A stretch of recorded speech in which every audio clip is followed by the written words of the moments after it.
England Patriots. It was reported by Mark Daniels that the New England Patriots have received multiple inquiries about quarterback Joe Milton. And this is nothing new. This really sparked a while back, the last game of the regular season against the Buffalo Bills, where he shined. He really outperformed what people, including myself, expected him to do. If you look at for Pro Football Focus, say for, what I always tell people every time when I pull up Pro Football Focus for the grades, take it for how you will, because he ranked as #1 quarterback this year, which is absolutely phenomenal that he was able to do that in one game. 95.8 was his overall grade, 90.4 was his passing, 72.6 was his rushing grade, or 24th in the NFL. Now, what did he do in that game? In the game against the Bills, he went 22 of 29, 75.9 completion percentage, 241 yards, 1 touchdown, 0 interception. And also going back to the rushing aspect of it, he did have 26 rushing yards for 1 touchdown, and he really balled out in that game. There's no question about that, and he caught a lot of people's eyes of, could he potentially get a chance to be a starting quarterback? And a while ago, if I have it correctly, if I don't, I apologize. I think they're supposedly the asking price for Joe Milton for a trade was at least a 3rd-round pick. I could have that wrong. I apologize if it does. But if I do remember offhand, it was around a 3rd-round pick for Joe Milton.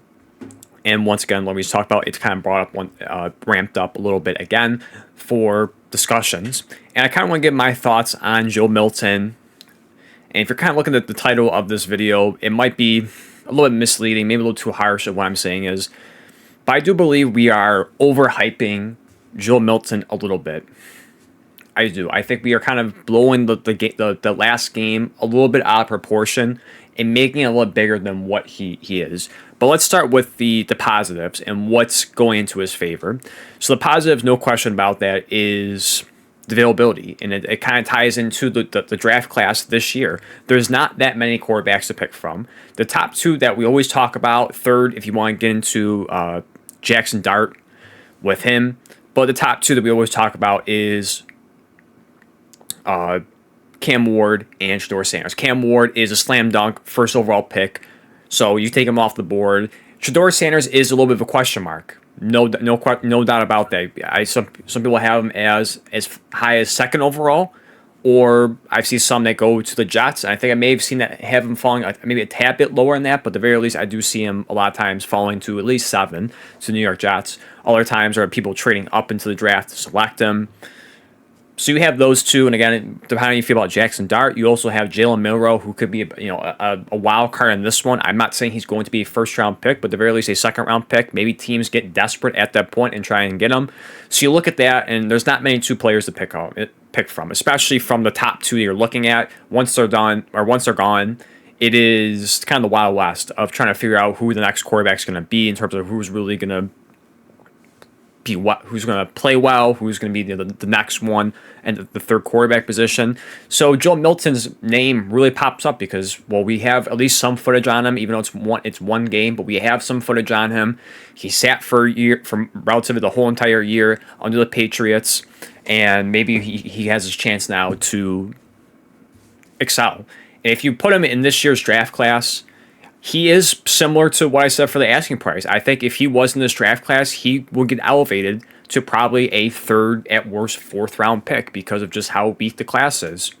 So you have that. You have the size, 6'5", 235.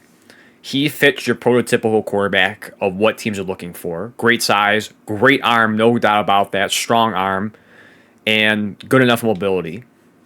Almost a similar, at least for comparison to how they play, like a Josh Allen, really, of what it comes down to. It's basically, that's the similar build of what he is, and again, that is what the standard of a quarterback is, the prototypical quarterback of what teams are looking for.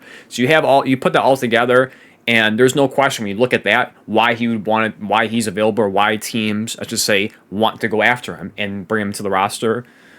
And also, too, it's going to cost you far less. It's not going to be a 1st-round pick. It's not multiple firsts. It's a 3rd-round pick. And if you hit on that hugely, that's immense. It's not even just that, but just also the contract. He's making, at most, last year of his deal, $1.2 million. He's in the $1 million range for this upcoming year and 2 more years after that.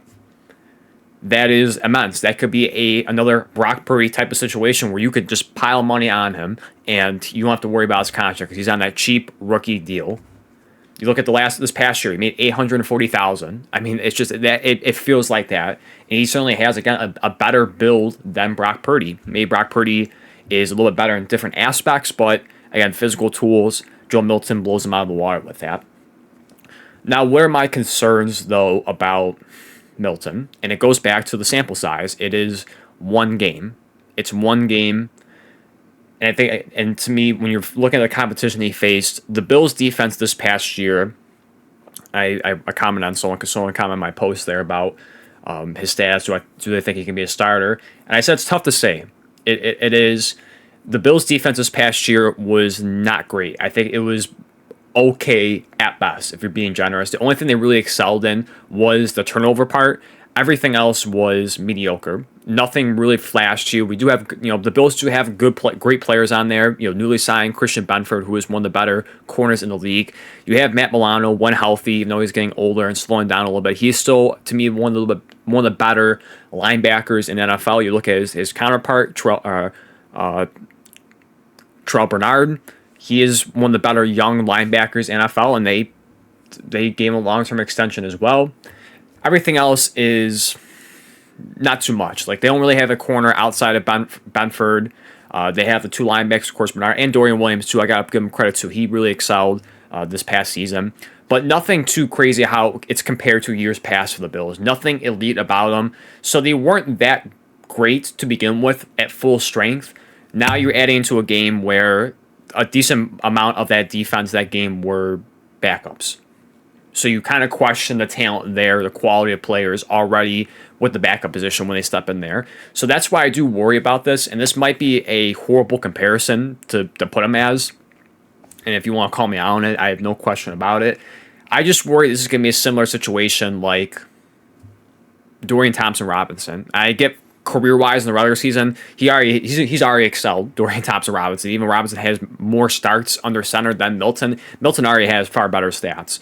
I just worry about the hype that coming out of the preseason, he excelled, and we had kind of a similar discussions about that. Hey, can he be something in the future? Can our team's going to go after him? Is he going to get opportunity? And then once he really had to face stiff competition, once he had to go against those better teams, you saw how he was. And it got to a point where he basically got traded for Kenny Pickett. And a lot of people don't really respect Kenny Pickett to begin with. So that really should tell you how the value is for people view it for Dorian Thompson-Robinson. Not the same, necessarily again with that because of the preseason being all vanilla, not really showing anything as opposed to regular season wise. But again, you look at it from the Bills' perspective, that game, there wasn't really anything they were playing for. Nothing really at all. They were pretty secured in their seeding already with that. You look at, they already locked the division weeks ago. They're a slam dunk to make the playoffs, of course. So there wasn't really anything they were playing for that game. Maybe things would have been different if it was the season prior where it came down to the final week of them having to win it to make the playoffs. That could be certainly a different situation. Maybe Joe Milton would have played worse. Maybe he would play the same or better. We don't know. It's all speculation on my part. So I do worry about that. It's one game that we're kind of blowing up a little too much on that aspect of it. The other thing is comparing it to the last draft class. Not to say teams never miss on picks. It's vice versa, where great players fall immensely, and then we wonder how could they fall. Like Puka Nacua, how far he fell in the draft. How can someone miss on him? Or vice versa, players getting taken way too high, and like how did this guy get taken this high? He's horrible. So it works both ways. So not to say teams never mess up on this, but I do question why he fell so far in 2024. If people all of a sudden are acting like he's a great quarterback, there had to be something. And the positive that I gave for Joel Milton and helping in his favor is also a detriment to him. Yes, he would rise more. He'd been taken higher in this draft class, but that's not really a compliment to Joe Milton. It's just he's rising because the talent is weaker and there's less quarterbacks as opposed to 2024 when there was better prospects coming out. He started to fall because he just wasn't really comparing to those guys and how they viewed him. The other aspect is it's not like he came from a small college. He came from Tennessee. And Tennessee has been a great program the last few years. They were in a lot of big time games against big time teams, and we all watched them. So it's not like he was in a small tucked away school like Wyoming or whatever or whatever small school you want to throw out there. It's nothing like that nature. So team scouts and everyone were there watching him quite a bit, and he won against stiff competition. Alabama, Georgia, whatever team you want to throw out there, they went against. So I do question with that, why did he fall if he was that good? Once again, not saying teams don't mess up on their scouting reports on players. Happens all the time, every single year. But I'm just throwing it out there of that. So, saying that he would be taken, if you're someone that's saying he'd be taken much higher in this year's draft class, I don't think it's really that's not necessarily a compliment to Joe Milton. It's just he's rising because of weaker competition compared to him. Once he has stronger competition, then you see where he lands with that. So that's why I do have a little bit of concern with Joe Milton with this one. And I don't want to bash. I don't want to sound like, even though it's my Bills, that I'm bashing him being, biased to my team. I'm not. With all that being said, I truly want to see Joe Milton get an opportunity. I would love to see him get traded somewhere and have the opportunity to compete and ball out, because no doubt about it, he has, again, the tools and the physical tools and certainly the mindset as well to be something in the NFL, be a starting quarterback, because he could be almost another Cam Newton, another Josh Allen, whatever you want to compare him to. It's gonna be fun to watch him with the arm strength, the mobility. It would be awesome to see him excel. No question about that. I don't want him to fail. I'm not hoping he fails. I want him to succeed. I want him to go somewhere else where he gets a legitimate opportunity, because he's not getting that with New England. Drake May is the quarterback for years to come, for them hopefully 10, 15 plus years. He's never going to get his opportunity to shine there. So his best option to really, strike when the iron's hot here and go somewhere else and kind of put pressure maybe on the team, like, hey, I want to go elsewhere and get the opportunity. So I kind of listed a bunch of teams that need a quarterback or potentially might need a quarterback. Now, everyone on this list is not me saying that they're going to go after him. It's just spots that are available for him. So you have Tennessee, the Giants, Browns, Raiders, Jets. Those are more of like the surefire ones. Maybe not necessarily the Raiders, but I still put it out there for him, even with them signing Geno Smith to a 3-year deal. Titans, we already know, is going to Cam Ward. So again, they don't really qualify for that, but I just wanted to list a team that needs a quarterback. You look at the other teams that maybe I put in that spot is the Colts, because we don't know the situation with Anthony Richardson. It just seems very rocky there of the relationship, what's going to happen in this future. The Saints, I just don't know for Derek Carr with Moore going there, new first-time head coach. I think I feel like he wants to tear everything down. I don't know if it's Derek Carr's really necessarily his quarterback. So starting fresh with Joel Milton, again, with his physical tools, I think that would be kind of sky's the limit with him. The Steelers, no question about that. We know they need a quarterback. We don't know the status of Aaron Rodgers. The owner said they feel comfortable, they feel positive that he will sign eventually, whenever that's going to be. So we don't know what's going to happen with that. But again, that's an opportunity as elsewhere. Certainly one of the better teams, or if not the best team on this list thus far. And also the Rams, with Matthew Stafford getting up there in age. Sean McVay, I think that'd be a great system with him to be there with Puka Nacua and all the other pieces they have there. So I look at that, and that's a huge list. Again, excluding Tennessee, I just want to throw them out there because they are a team that needs a quarterback. Everyone else, that is a ton of spots. And for a third-round pick, if that's what it is at most, is that really a lot? Is it really? And for them, no. I mean, it's the Giants. You could argue are going to take Shedeur Sanders, or they could pass up on him and take Travis Hunter or whoever else falls to third overall, if it's Abdul Carter. Because I'm a little bit concerned about, with them signing Wilson and Jameis Winston, that they're just going to stick with those veterans and then play out the season with one of those two. The Browns have been, rumors about that as well. Is that smart? There's been talks about them maybe getting Shedeur Sanders as well, but wouldn't that be a smarter option to go over Joe Milton? Use your second overall pick on Carter or Travis Hunter, the more impactful players, and then you give up just immediately third round pick for Joe Milton, and he can come in and compete. There is some talent there for him to work with. So you look at that and you get the best of both worlds.